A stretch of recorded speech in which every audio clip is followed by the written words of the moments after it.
The first question, Dear Longpa, how do we bring mindfulness into our daily lives beyond formal meditation practices? Attending the online retreat and having to go to work has always been a challenge for me. I would feel peaceful after the morning chanting and meditation before heading to work. However, when I'm at my workplace, where people are often stressed out, complaining, and talking badly about each other, I often feel easily agitated and would feel very drained out by it. I would like to get Longpa's advice on this. Thank you, Longpa.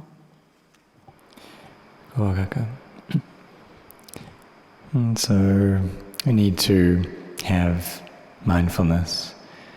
And so we know that when we go to work and there are all kinds of people there, that those people we're with, they don't practice the Dhamma, and they don't have the sense of control, restraint over their bodies and minds, and that the defilements are driving their hearts, and they have this sense of self.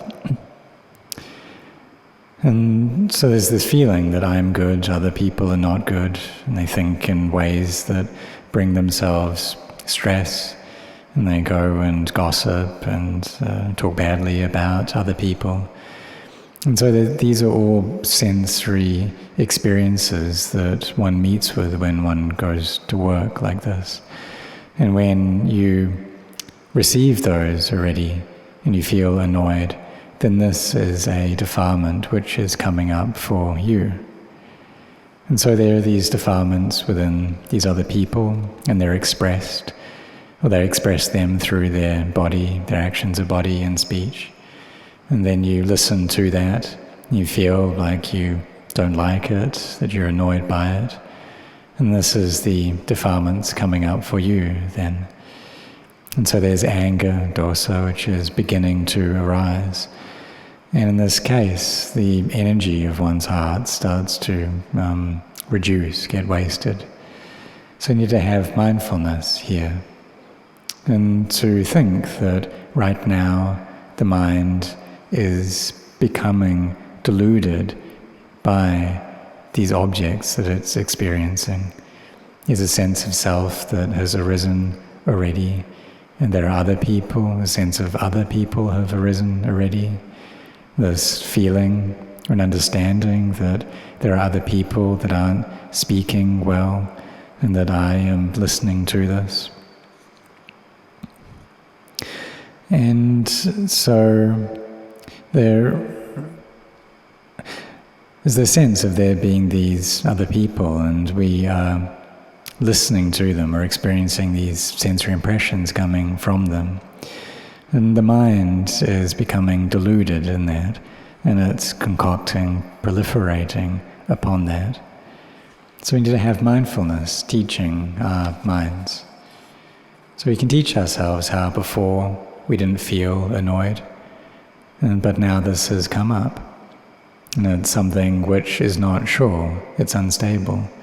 And this annoyance will disappear as well.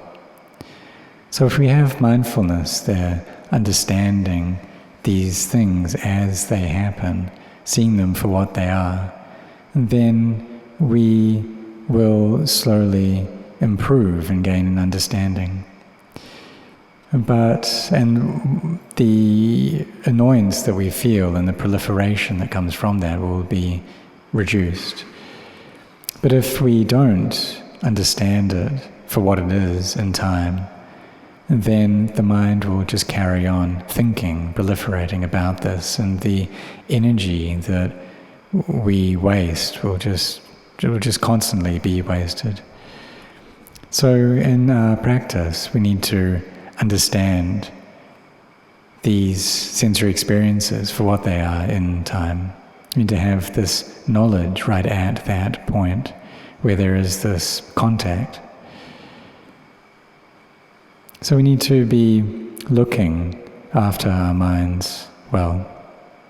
So we understand that when we do the meditation in the morning, we do the morning chanting before we go off to work, then there's this ease within the heart and there's energy there. So then we need to be cautious then, to be careful around what happens next. So when we go into our daily lives with our activities, when we go to work, need to be mindful.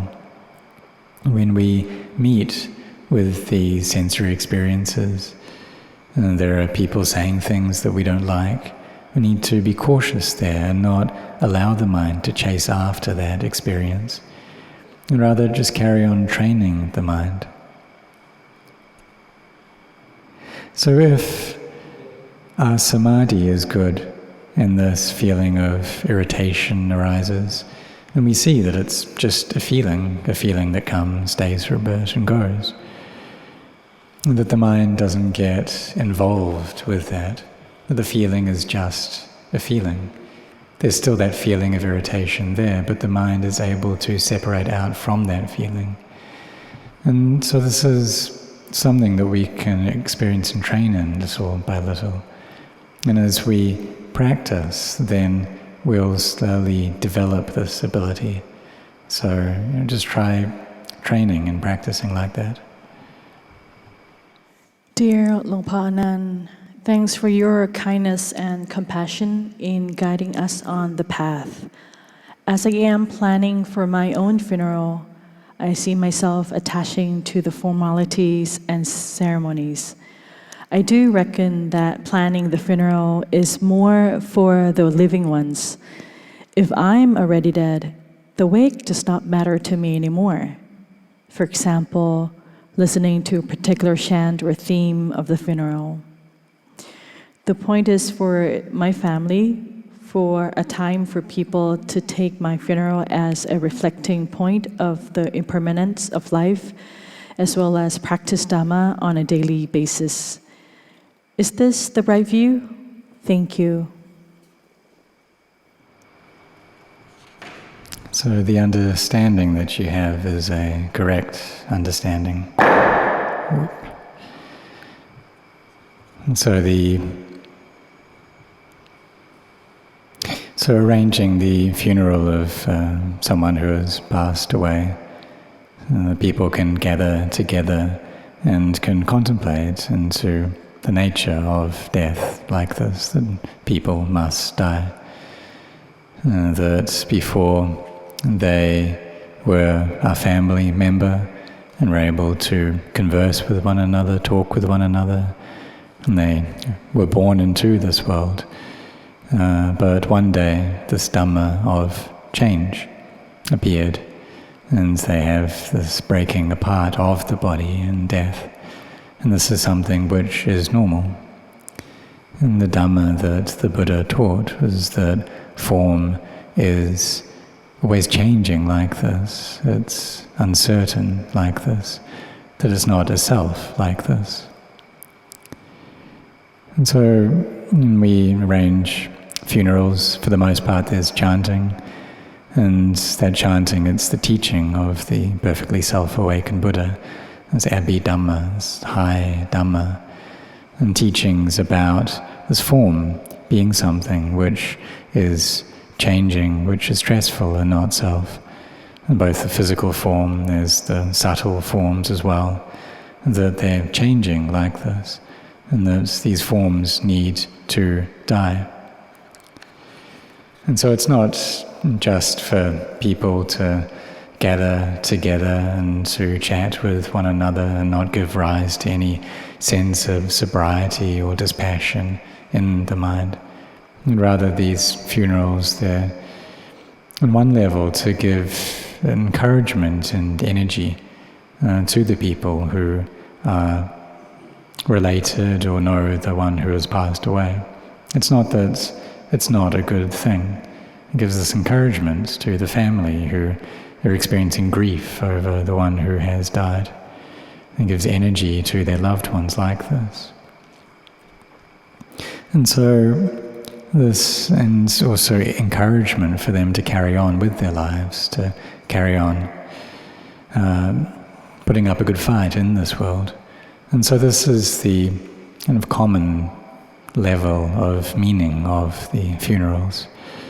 But a deeper level is for those who are joining to be able to accept the truth that this is the way it is. And that it's not just the people that we love who pass away.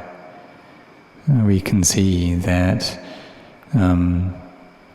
that all the generations before them, they've died as well. And so our father's father's father and mother's mother's mother, like this. These ancestors have passed away. And the people who lived 100 years prior, they've all died.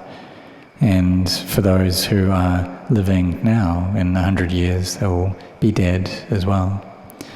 And so this is the nature of beings to pass away like this. And so those who are joining, they can contemplate and see into this truth, the truth of change, of unsatisfactoriness. Now it's anatta, it's not self. And so this is the level of meaning of a funeral, on the level of cultivating the mind, of meditation. And to not get pleased in these formations that we like and enjoy. So to arrange for one's own funeral first, that it's okay to do that, that's fine. And it can help to reduce the worries that people have. And some people, they decide to donate their body to a hospital, and then there's no more duties that their relatives have to do with the body, and that's fine. And for those who do that, then they can feel this ease in their heart, and they're making merit before they pass away as well. Because if we just burn the body, then no benefit comes from it. So they think, well, I'll donate it to a medical institute first, and the doctors can use that to do research and gain knowledge that they can then use to potentially help many, many people's lives. So this is a great form of merit that one can create.